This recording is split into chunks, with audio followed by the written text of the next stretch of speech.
What's up, though? Welcome to Running. the very first episode back, I guess you should say, because this is a reboot, right? Right. Of the Running the Ropes podcast. I'm your host, Cactus Jack, co-host, Iceberg. Iceberg. Uh, we're happy to be back. Right Hell now, yeah. we're pulling up a little bit of dank. Yeah. We'll talk So, about a few things here. We're going to talk about WrestleMania. We're going to talk about Backlash. Most importantly, we're going to talk about if Cody can handle it as champ. We're going to talk about our good old boy Perk Gable. Perk Yeah, Gable. Perk Gable.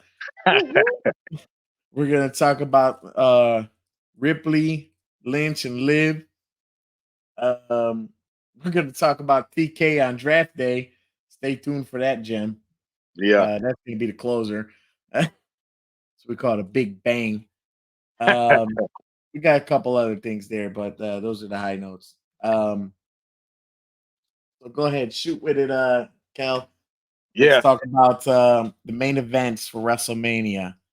What'd you think Yep. about these bad boys?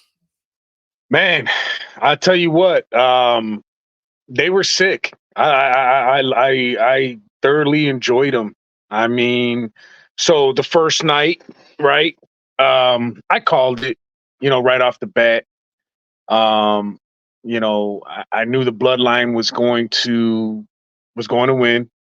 Um, Kind of thought it was so obvious they were going to win that WWE would have like switched it up on us. You know what I mean? Because I felt like it was obvious. Because you want to put Cody through the gauntlet.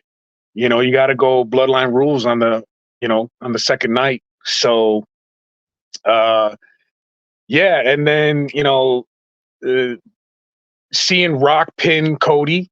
Okay, I feel like that was maybe a little glimpse into the future.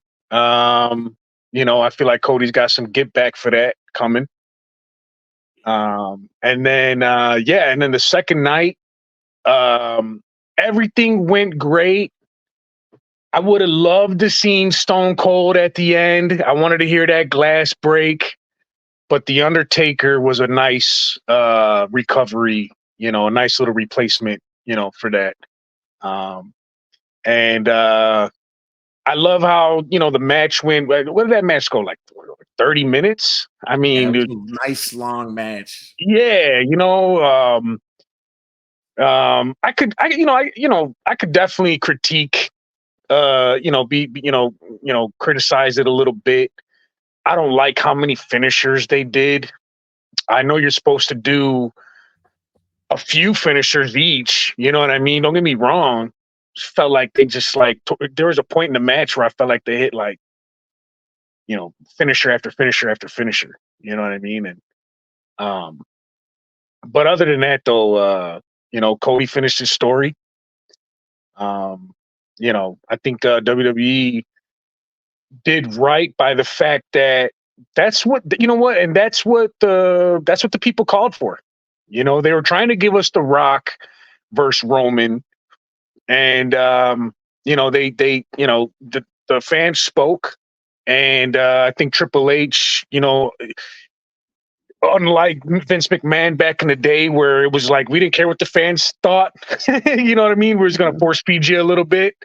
But no, Triple H took the approach like, hey, the crowd is gonna tell you what they want, and they wanted Cody to finish the story. So, You how know, about you? How'd you feel about it? I kind of agree with some of that. Firstly, I predicted the tag match way on, if you recall. Yeah, you Um, did. Yep, I I remember was that. a lot of people were like, no, no, no. I think that was a great move doing a tag match because most importantly, it's like remember in SummerSlam when the Usos pinned Roman, right? It was big because they pinned Roman. Nobody's pinned Roman, woo, woo, woo, but it wasn't singles competition. Yeah, So it was like kind of like that half give, half wait for the future type thing.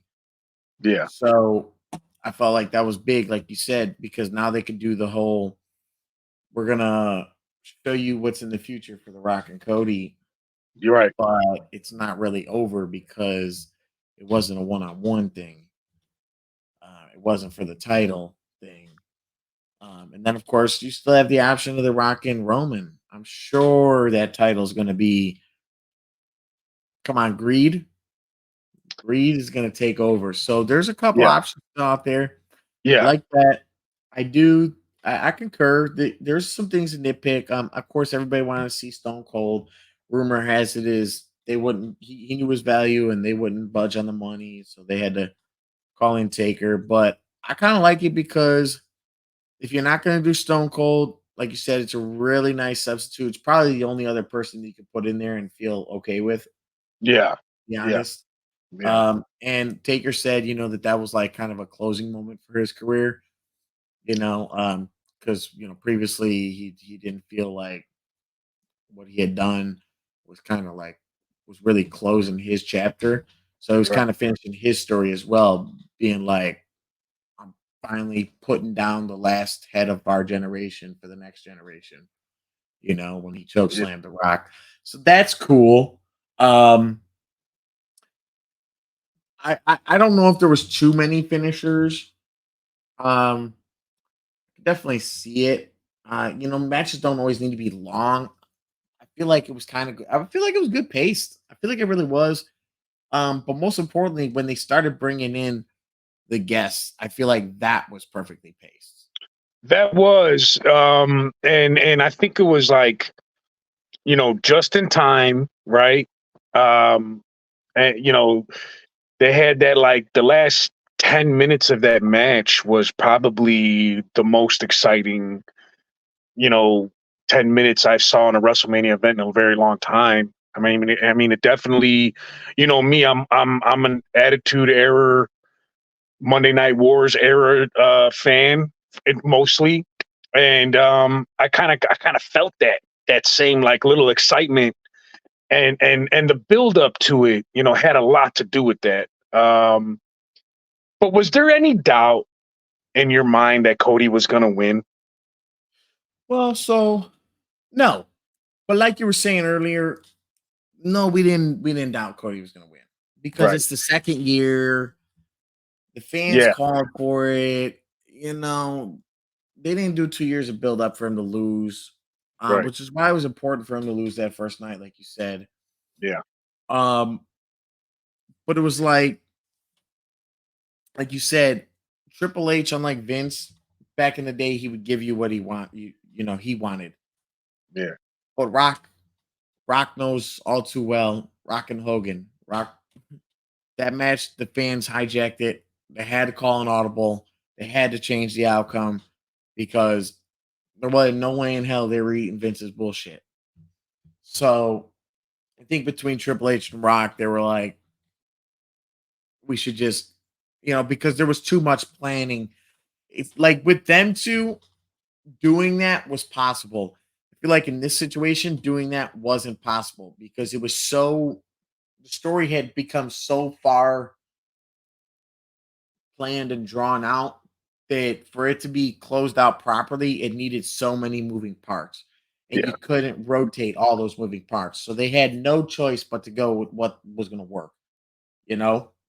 Sure. Yeah. No, I agree. I agree. And so, and to slightly pivot here, um, all that hype, all that buildup, right? I mean, you got Cody's story. He finally got the belt. The Roman Reigns is, his reign is over. Um, you know, where do we go now? I mean, is now that Cody's the champ? I mean, is this promos hitting? I mean, is Cody a exciting wrestler? I mean, is this really what the fans wanted? I think, So you know, I see what you're saying. And I think you have a fair point because wrestling fans are fickle. Okay. yeah, And Cody was most beloved as the underdog. Is he hitting the same now that he is champ? I don't know. I feel like it's a little early to tell. I feel like he could do it. And most importantly, if he does need to lose the belt, that's the difference between a champ that's been champ for 3 years and a champ that's been a champ for a month. You don't need the right person to take the belt. If he's not hitting, anybody can take the belt. LA Knight, AJ Styles, Randy Orton. Randy Orton, 6 months, 12 months down the road. Randy Orton, Cody Rhodes, protege, mentor. I mean, Randy Orton deserves another title run before he retires. yeah, And most importantly, Cody Rhodes is a natural heel. And everybody sees heel in him, always. So that's you could always interesting. just turn him heel. That's interesting. I think that is a very interesting take. I think that would be almost perfect.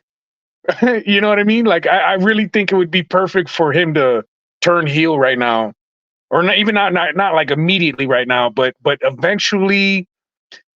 I could, to be honest with you, now this is I'm playing. I'm making a little prediction here. I could see the fans turning on Cody. Oh, You know, yeah. I've been reading some comments. They I've turned been, on him in AEW, dude. you know what I'm saying? So I've heard some rumblings already in this very short, it's only been a month, barely a month. And I've heard some rumblings already, so, I think that if he does get those type of reactions, the only way to save face is to turn heel, and And I think that that's one of the best things about this Triple H era, and they showed it already, is they're willing to make those changes.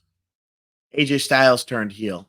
I didn't yeah, think I was ever going to see AJ Styles turn heel the way they were pushing him. Then again, never thought I'd see Roman's lame ass fucking babyface ever turn. Remember in 2017 when we were ripping Roman for being a dog shit babyface? oh, Roman was trash. Trash. He was trash. Um, he couldn't even get a promo out. No, He couldn't even get a promo out. Still.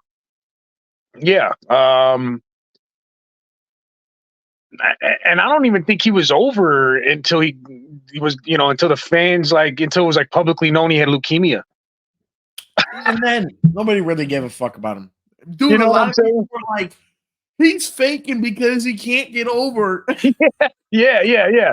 He caught like heat for having cancer. That's crazy. That's crazy. That's the world we live in. Is you got to be literally on your deathbed just to fuck somebody appreciate your craft.